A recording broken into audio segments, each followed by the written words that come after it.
Also in the Philippines, the political unrest in September 2013 has left the city of Zamboanga in ruins. With nowhere to rebuild, tens of thousands of residents are still currently living inside temporary shelters.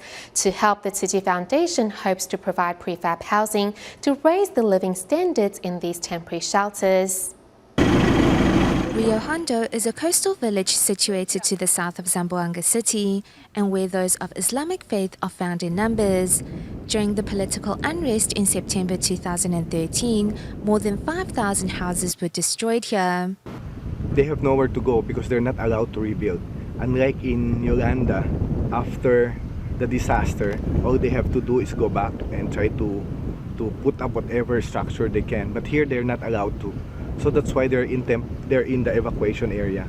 You see them in schools, you see them in the biggest grandstand we have, and you see them along the road. The sports stadium is the largest temporary shelter in the city, with over 9,000 families crammed inside. Including tents set up on the roadside, this center has taken in over 40,000 residents. Because there are already more than 60 people that have died from September to this time because of dengue, because of the conditions in the evacuation centers. The difficult sanitation conditions, as well as crowded spaces, means that children's lives are put in danger each day. I have a 9-year-old son, and looking at the kids with open wounds and with wounds on their head, sleeping on the floor, running around with no clothes. If I put my son in that position, I don't know. Empathizing with the residents of Zamboanga, city volunteers are here to help. The city government also wrote to the master asking for temporary shelter while the DepEd asked for classrooms.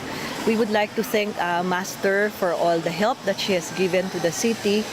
Besides building prefabricated classrooms, Tsuji also hopes to provide prefab housings to ease the current housing crisis. Despite the long road to recovery, volunteers are determined to bring love and hope to these residents from start to finish.